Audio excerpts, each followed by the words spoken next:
জয় জয় দেবী চরাচর সারে কুচযুগ শোভিত মুক্তাহারে বীণা রঞ্জিত পুস্তক হস্তে ভগবতী ভারতী দেবী নারায়ণী নমস্তুতে। নমস্কার সমস্ত বন্ধুদের। আজকে বাগদেবীর আরাধনায় সকলে ব্রতী হয়েছে।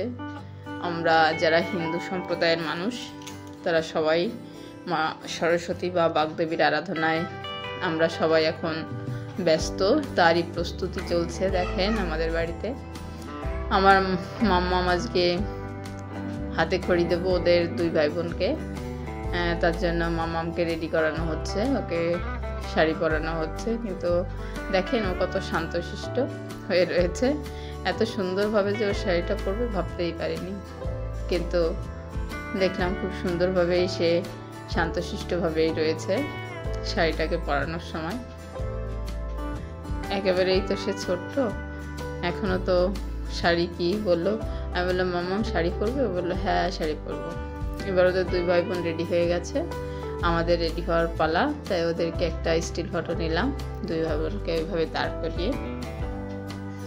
এই যে বসন্ত এসে গেছে সেটা বোঝা যাচ্ছে। দেখেন ফুলের উপরে ভোমরা মধু সংগ্রহের জন্য চলে এসছে।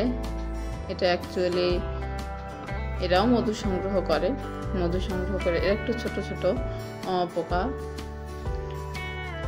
যাই হোক, ছোট্ট খুদেরা দেখেন সবাই পাঞ্জাবি পাজামা, কেউ বা শাড়ি, কেউ বা সাদা পোশাক। শুভ্র পোশাকে শুভ্র দেবীর সামনে আসার জন্য সব প্রস্তুতি চলছে। মায়ের পুজোর প্রসাদ বানানো হচ্ছে, ফুল দিয়ে মালা বানানো হচ্ছে মায়ের মন্দিরকে সাজানোর জন্য। আর আজকে সব থেকে একটা ইম্পর্ট্যান্ট দিন আমার জীবনে, আমার মেয়ের আজকে হাতে খড়ি। আপনারা সবাই আশীর্বাদ করবেন, ও যেন ভালো মানুষ হতে পারে। আপনাদের কাছে সেটা প্রার্থনা রাখি, আপনারা সেই আশীর্বাদ করবেন ওকে।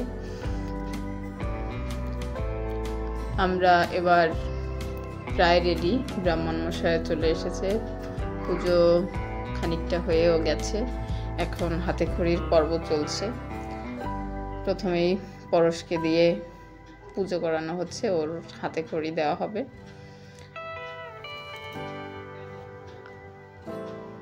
হ্যাঁ বাবা ভালোই উচ্চারণ করেছে ও মন্ত্রগুলো। তারপর ওর পুজোর পরে এখন হাতে খড়ি দেবে।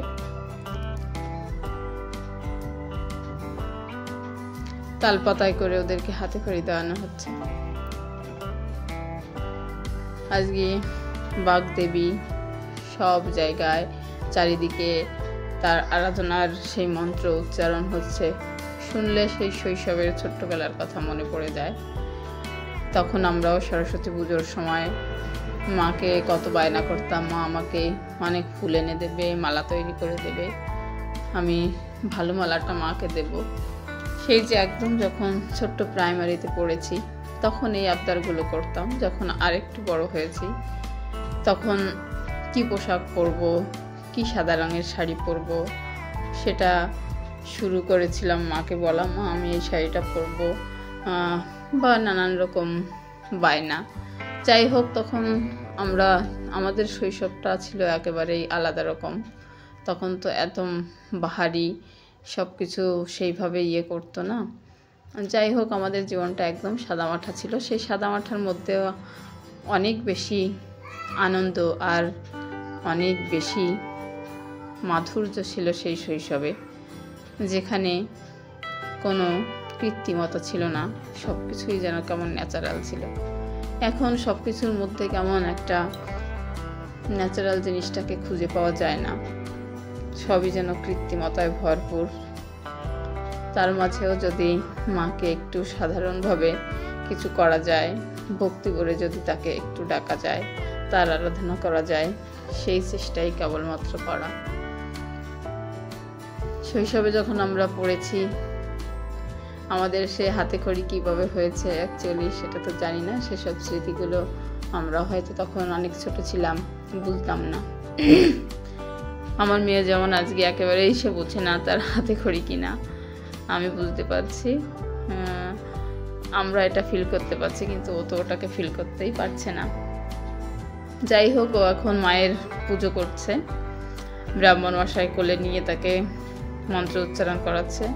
ভালোই ওরা দু ভাই বোন উচ্চারণ করেছে, কারণ আমাদের বাড়িতে ওদেরকে তো গীতার শ্লোকগুলোকে উচ্চারণ করানো হয়। যাই হোক, ওরা পারে মোটামুটি, একদম পরিচ্ছন্ন না পারলেও অনেকগুলো পারে এবং চেষ্টাও করে সেগুলো বলার। তাই দেখলাম ভালোই বলছে। ব্রাহ্মণ সাহেব বলছে হ্যাঁ ওরা তো ভারী সুন্দর বলল, মানে অত চঞ্চলতা করলো না, ভালোভাবেই সে হাতে খড়ি নিল। এবার আমি হাতে খড়ির জন্য সিলেটটাকে ব্যবহার করিনি, কারণ আমি সবসময় চাই পুরনো জিনিসগুলোকে একটু মনে রাখার। তার জন্য আমি নিয়েছি তালপাতায় করে ওদের হাতে খড়িটা দিলাম। আর বাঁশের যে কুঞ্চি ছোট, ও দিয়ে পেন তৈরি করা হয়েছে, মানে কলম তৈরি করা হয়েছে। আর আমার শাশুড়ির নিয়ম অনুসারে যে প্রথমে হচ্ছে ওদের দুধ দিয়ে লেখানো হয়, দুধের মধ্যে দেওয়া হয়েছে গঙ্গা জল। প্রথমে দুধ দিয়ে লেখানো হচ্ছে অ আ, তারপরে কালি দিয়ে লেখানো হবে। দতে কালি তৈরি করা রয়েছে, ওইগুলো আমরা নিজেরাই তৈরি করেছি বাড়িতে, সেগুলো দিয়েই লেখানো হচ্ছে। আপনারা সবাই একটু আশীর্বাদ করবেন আমার মেয়েটাকে, যেন আমি মানুষ করতে পারি, ওকে যেন মানুষের মতো মানুষ করতে পারি, একটা সুন্দর জীবন যেন দিতে পারি, তাকে যেন সেইভাবে আমি তৈরি করতে পারি। আমি এটুখানি আপনাদের কাছে প্রার্থনা রাখি, আপনারা সেই আশীর্বাদ আজকে ওকে করবেন। ও যেন মানুষকে সম্মান করতে পারে, ওর মধ্যে যেন ভক্তি থাকে, এটুকুই আমি চাই। মায়ের কাছেও আমার সেই প্রার্থনা আজকের দিনে। বলো সরস্বতী মহাভাগে বিদ্যা কমলোচনে বিশ্বরূপে বিশালাক্ষী বিদ্যাং দেহি নমস্তুতে। নম কর। এবার ইসে দাও ঠাকুরকে দিয়ে দাও, ঠাকুরকে দাও। আমার মামাম খুব সুন্দর করে পুজো দিল, মাকে অঞ্জলি দিল। মা যেন তাকে একটু আশীর্বাদ করে, সে যেন মানুষ হয়, মা তাকে আশীর্বাদ করুক। আমি তাইও অঞ্জলি দেওয়ার পর আমি এবার বললাম মামা ওখানে প্রণাম করো, তাইও প্রণাম করছি। এখনও তো অত সুন্দর করে প্রণাম করতে পারে, কিন্তু ওই শাড়ি পরেছে জন্য হয়তো পারলো না, তাও চেষ্টা করলো। তারপর আমরা এখন অঞ্জলি দেওয়ার জন্য হাতে ফুল তুলে নিয়েছি, অঞ্জলি শুরু হয়ে গেছে। আমরা সবাই অঞ্জলি দেব।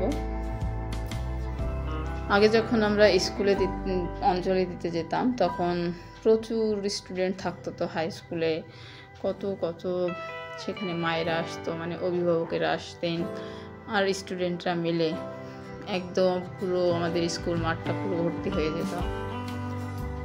মায়ের অঞ্জলি শেষ হয়ে গেছে, এখন মায়ের আরতি চলছে, পুজো একদম শেষ পর্যায়ে। সবাই মায়ের পায়ে তার বইপত্র সমর্পণ করে এই দিনে। আমরাও ছোটবেলায় একই জিনিস করতাম, যে মায়ের পায়ে আজকের দিনে সমস্ত কলম বই নিয়ে রাখা একটা আলাদা রকম অনুভূতি। পুজোর পরে সবাইকে, মায়ের আরতির পরে সবাইকে দেওয়া হলো। এবার ওনার দক্ষিণা দেওয়া হলো, ব্রাহ্মণের যে দক্ষিণা সেটা ওরা দুই ভাই বোন দিয়ে দিয়েছে।